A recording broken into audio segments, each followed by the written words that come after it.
par rapport au texte que vous avez recopié, de prendre deux surligneurs de couleurs différentes et avec ces surligneurs, eh bien, nous allons essayer de repérer les différents éléments de ce schéma narratif, puisque vous savez que le déroulement du récit peut être décomposé à travers des actions successives qui caractérisent justement ce schéma narratif. Alors, le premier temps qui est généralement utilisé dans ce texte, eh bien, c'est l'imparfait. Et cet imparfait, on le trouve là.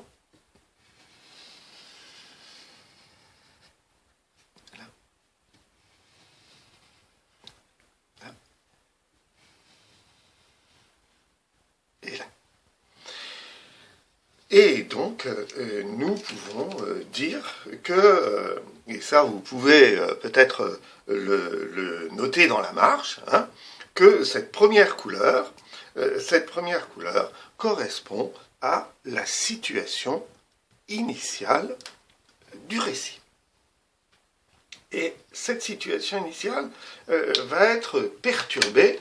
Elle va être perturbée puisque nous voyons, mais soudain, son visage se contracta. Alors, ces deux éléments-là sont vraiment caractéristiques de l'élément perturbateur et que l'on trouve là, mais le récit a été interrompu, et donc nous allons nous-mêmes l'interrompre. Mais soudain, son visage se contracta, ses yeux papillonnèrent, sa respiration devint difficile, il enleva ses jumelles, se pencha et, atchoum, il éternua. Et je pense que vous pourriez même vous arrêter à « il éternua ». Et là, nous avons donc le deuxième élément, qui est l'élément perturbateur. Et là, on voit bien, effectivement, à travers cet exemple-là, que nous avons une perturbation. Alors, j'ai été un peu loin. Normalement, vous ne devez pas surligner comme vous pouvez le constater, et vous ne surlignez pas non plus les phrases suivantes. Éternuer n'est défendu à quiconque, ou que ce soit, les paysans, les commissaires de police, et parfois même les hauts conseillers éternuent. Tout le monde éternue. Vous voyez que là encore, le narrateur a pris la parole et commente l'action qui s'est déroulée dans ce texte. Alors, la question qui se pose, mais là nous sommes plutôt dans l'explication de texte, est de savoir si il s'agit du point de vue du narrateur ou s'il s'agit du point de vue de Tcherbiakov lui-même que nous découvrons à travers un point de vue interne. La suite du récit débute donc une nouvelle partie de ce récit, qu'on appelle la première péripétie, et cette première péripétie intervient dans les deux lignes suivantes. Tcherbiakov, sans le moindre trouble, s'essuya avec son petit mouchoir, en homme poli, regarda autour de lui pour voir s'il n'avait pas, par son éternuement, causé quelque dérangement. Et donc, cette fois-ci, c'est la première péripétie. Vous voyez que j'alterne les couleurs pour bien montrer la suite des différents épisodes. Et donc, nous avons la péripétie numéro 1. Alors, sur votre cahier, si vous avez la place, écrivez situation initiale, élément perturbateur, péripétie numéro 1. Et cette première péripétie est complétée par une seconde, et une seconde qui renverse complètement la situation. C'est alors qu'il dut se troubler. Il s'aperçut que le petit vieux, assis juste devant lui, au premier rang des fauteuils d'orchestre, marmonnait en essuyant avec application de son gant, sa tête chauve et son cou. Et ce petit vieux, Tcherviakov le reconnut immédiatement, c'était Brizjalov, le haut fonctionnaire du ministère des Ponts et Chaussées, qui avait le rang de général. Donc voilà la péripétie numéro 2,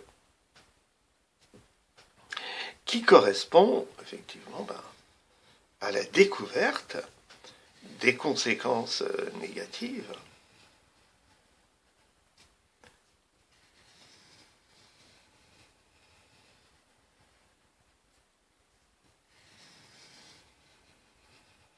de ce malheureux éternuement. Et donc, là, vous pouvez noter, donc, péripétie numéro 2. La suite de l'histoire se présente non plus vraiment sous une forme narrative, mais à travers des interventions au discours direct, la plupart du temps. Et là, vous voyez l'art de cet auteur russe très célèbre, qui s'appelle Tchekhov, et cet auteur russe rend vivant son récit en utilisant de deux façons différentes le discours direct. D'une part, en nous donnant au discours direct les pensées du personnage à partir de Zut, et puis ensuite le discours direct qui reprend, après une petite intervention narrative, Tcherviakov fit un discret tout sonnement, le discours direct qui reprend à travers un dialogue très très rapide. Alors, dans ce passage-là, en fait, nous distinguons deux épisodes, deux péripéties. La première péripétie, qui est justifiée par « je vais devoir lui faire mes excuses », et la péripétie suivante, qui est liée au dialogue entre Tcherviakov et Brizjalov, que l'on trouve à partir de là.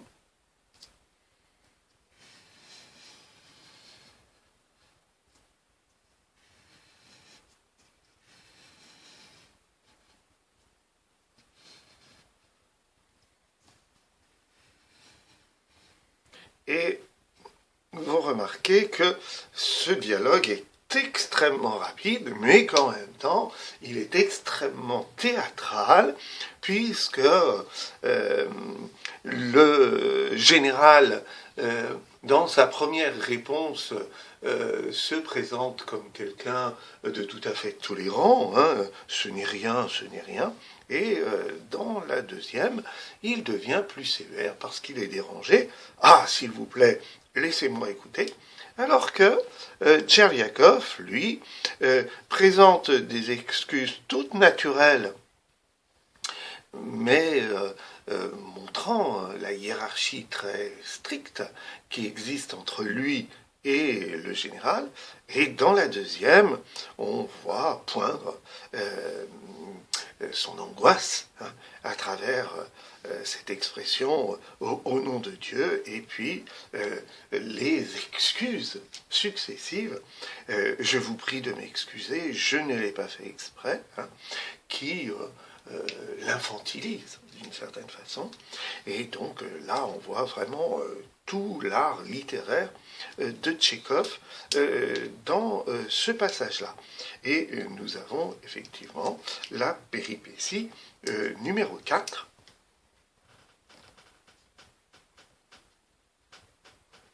dans ce passage-là. Et enfin, nous avons la fin de l'épisode. Hein, Tcherviakov fut tout perturbé, sourit niaisement, et il se remit à regarder le spectacle. Il regardait, mais n'éprouvait plus aucune félicité. Et donc, pour ce passage-là du récit, nous pouvons considérer qu'il s'agit de l'élément de résolution de ce passage, mais évidemment une résolution qui est toute provisoire dans ce passage. Alors, de la même façon, n'hésitez pas à écrire éléments de résolution, par exemple dans la marge, si vous avez la place. Et puis, il nous reste le dernier élément. Au contraire, c'est alors que l'inquiétude commença à le ronger. Et vous voyez que la fin de l'épisode, c'est alors qui marque un moment très fort dans l'histoire, est une fin qui est en fait ouverte vers le suspense qui va commencer à partir de la suite de cette inquiétude qui se déclenche, mais pour nous, dans le découpage que j'ai fait, eh bien, il s'agit d'une situation finale, mais on pourrait dire ouverte, sur le suspense des épisodes qui vont se déclencher dans la suite du récit. Alors, vous avez vu comment fonctionnait le schéma narratif de ce texte. L'étude que je viens de montrer a deux objectifs. Le premier, c'est d'abord de démontrer que ce que nous avons fait sur la valeur des temps du récit, c'est-à-dire en fait une analyse grammaticale du texte, est directement lié à l'interprétation du récit et de sa construction, c'est-à-dire qu'il n'y a pas de séparation entre la grammaire et l'analyse littéraire de ce texte. La deuxième chose que je voulais vous montrer, c'est que j'ai travaillé dans le sens d'une explication de texte telle que vous pourrez l'avoir à l'oral, c'est-à-dire que j'ai travaillé en suivant régulièrement l'ordre du texte, en essayant de dégager les points importants du fonctionnement de ce texte en suivant l'ordre du texte. Et donc, nous sommes dans la perspective de l'oral du baccalauréat.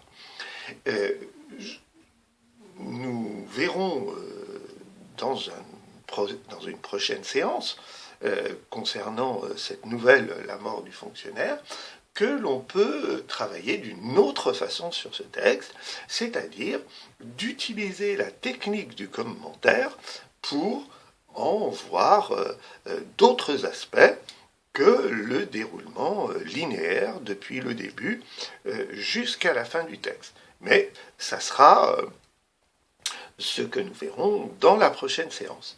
En attendant, je vous demande un petit travail, c'est à partir des différents éléments de ce schéma narratif, situation initiale, éléments perturbateurs, péripéties 1, 2, 3, 4, éléments de résolution et situation finale, de me proposer un titre à chacun de ces passages. Je vous rappelle que ce titre ne doit pas être une phrase, c'est-à-dire que vous devez éviter d'utiliser un verbe conjugué, mais plutôt d'utiliser une formule nominale ou éventuellement une phrase exclamative ou encore interrogative si vous le souhaitez, c'est-à-dire des phrases, mais des phrases expressives. Et ce qu'il ne faut pas faire non plus, c'est de limiter le titre de ces passages à un seul mot, mais au minimum de rédiger un groupe nominal. Et la prochaine fois, on proposera des titres et on essaiera d'aborder le texte dans une autre perspective qui est celle du commentaire, c'est-à-dire la perspective de, cette fois-ci, de l'écrit du baccalauréat.